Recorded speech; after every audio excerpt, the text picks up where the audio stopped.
Fatalo fatuli nei foi a sofau, malo le sulfua, ia lo mai ole tautua lau Samoa Entertainment TV mai Samoa, malo lava whaftai tapo e mai, fai talo mai, ia e usi mai al whafonga. Tala tuli loa ta avale le fonga fetalai, mal sui fonga fetalai o le palmene, pol mo ta fono Samoa e o mai nei, o lo opaka lava ta avale le loto ale ofiso le fonga fetalai I mule nu.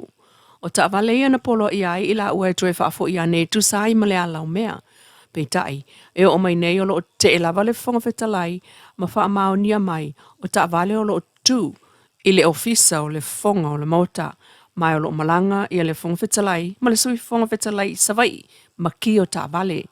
E manatu le fonga fetalai e te tauli lo I sili ona tu inatu le vaenga tu la fono, o fua I ailan whautuanga e whaafo I atu ta avale. O ta avale o lo o le ofisa e toi fo I mai lava I upolu, ma wha au ngā pe amana umia.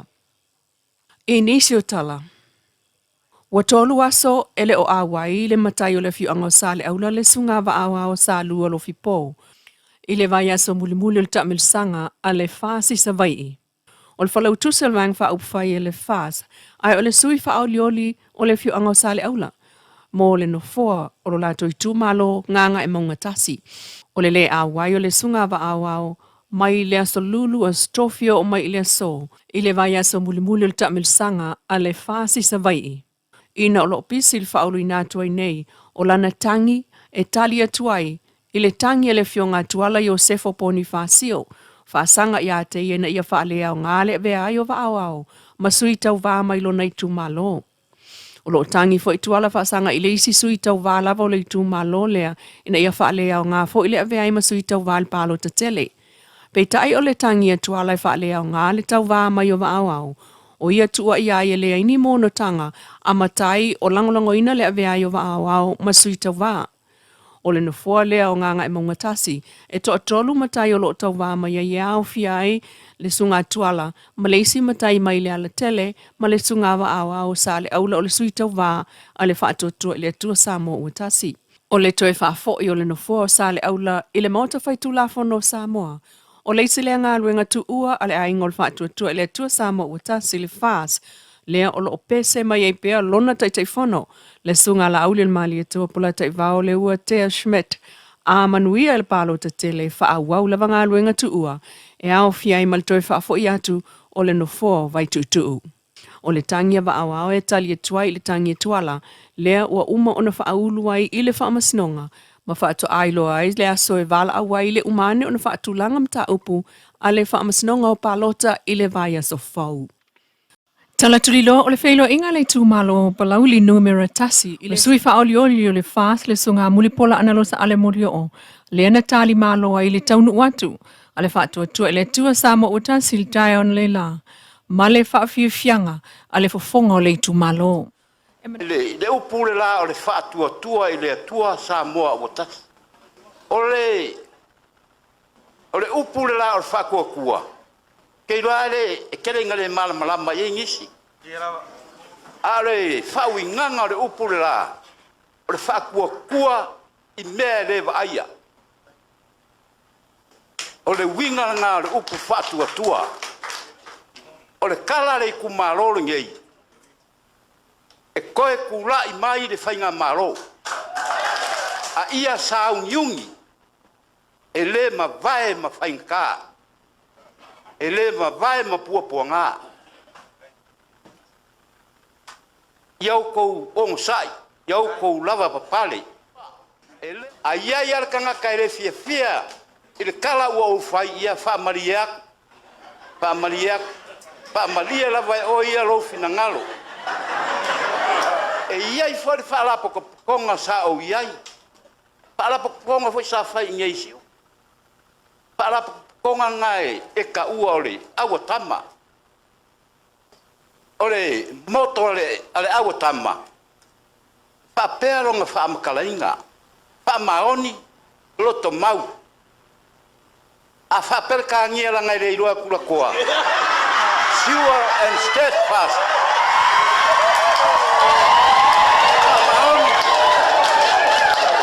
Whaamaoni loto mau. E mongi kala langa o upua ko inga e longo fia le makua lo ke mea le fala ponga na muia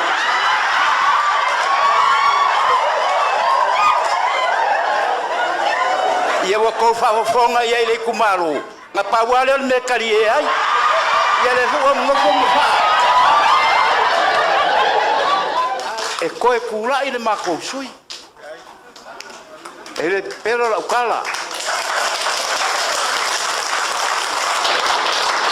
ele no po wa ule sikana ka le fa mo ngwa ile mako sui yana wa we e fa penga le winga umi kaimi mo fai ai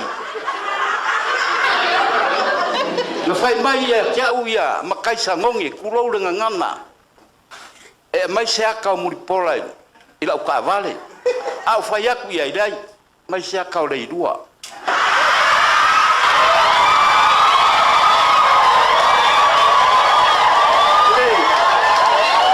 ele pelo la upu ole mongi ma fua o ngana lea ke manga o ia ku Leilua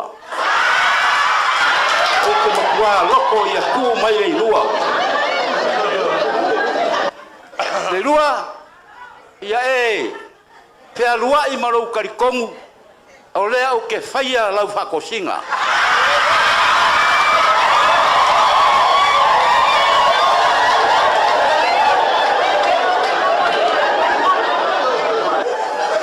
o ka ngaka umarou koua fioanga nga feika ia ke oe nga kuai olo laua umanga o koe varia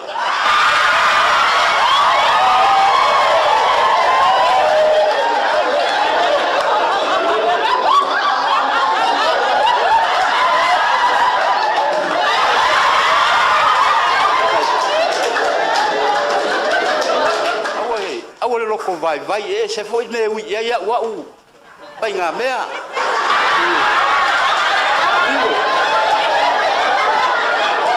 miro mau e so mai I anga rosa la penal finally e yer kanga kai por mau e yer por kanga kai ya au idea halo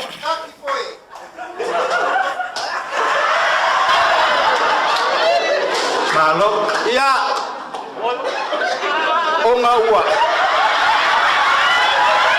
Faftai la ofionga alo kalai alo lino mayama ya e fa pesa mako famgalanga alo famia le tua chera ngale e va ve kula I mai wakalo fa ku kwako le la fa umma mai koi ole le la o waru ai Samoa ngala fa mangwia ya ke oi langa lewa e fikalai kwako mol vai nga vole le lokemea ale uso al lokemea ole milo mea ole la uangangela ole ufaia mai ka ko pano kai la ufaia ya oi aua ko kero ko vai na fa ku ka ko ku malo ya wangi si vaina ya mon fa ngole o ka ko ku mara nga fa lo ya te be mai ko I da na life akari mai si vaina le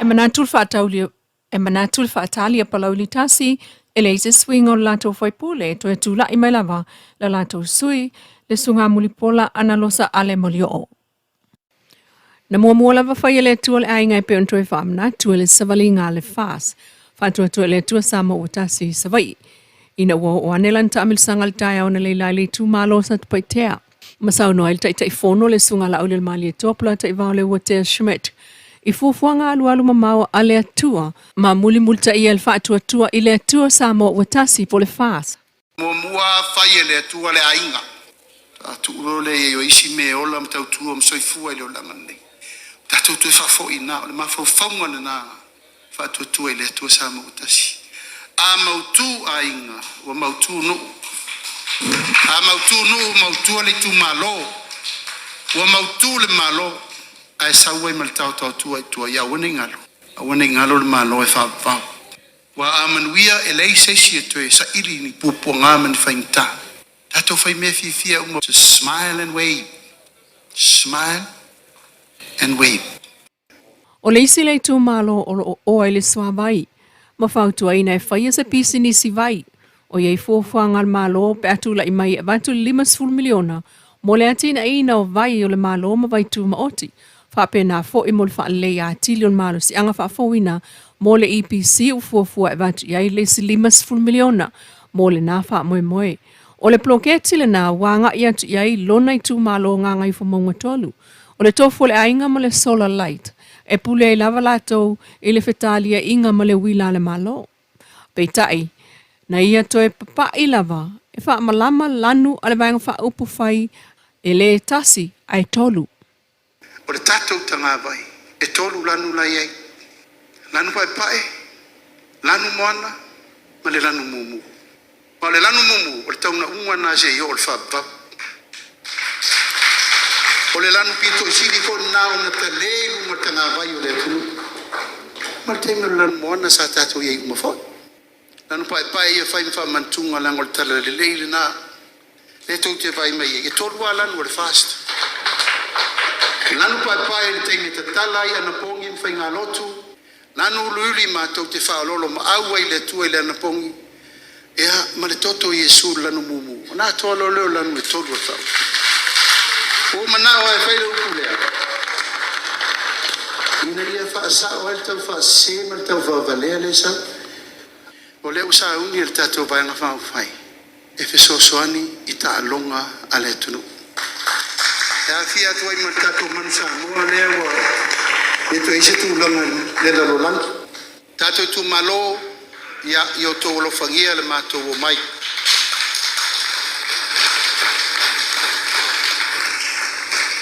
Siata mal tatu bana nofo e le tau whai atu le ua tu lai mai leo mwenga paanga tusa wa le ono pule whātu mua ainga i le tai ma le wha o fonti ia na atoa leo upo le tatu tai ama le aso lau sunga le whawhenga inga tau langi ia maua pelo soifua lau le lei a walo pale whea ngai tau e veina o le tatu i tu malo ai whawhitai whapine le nei aso i we siriana nei ia ua mato utu vai ma ngalo ai i le lofa mleanga leo le tua manuela o whiwhiringa sa tu paitea.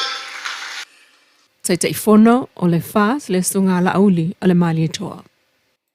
Lau Samoa Entertainment TV malana tautua mai Samoa le nei fo iaso, whapopunga le aso atai au.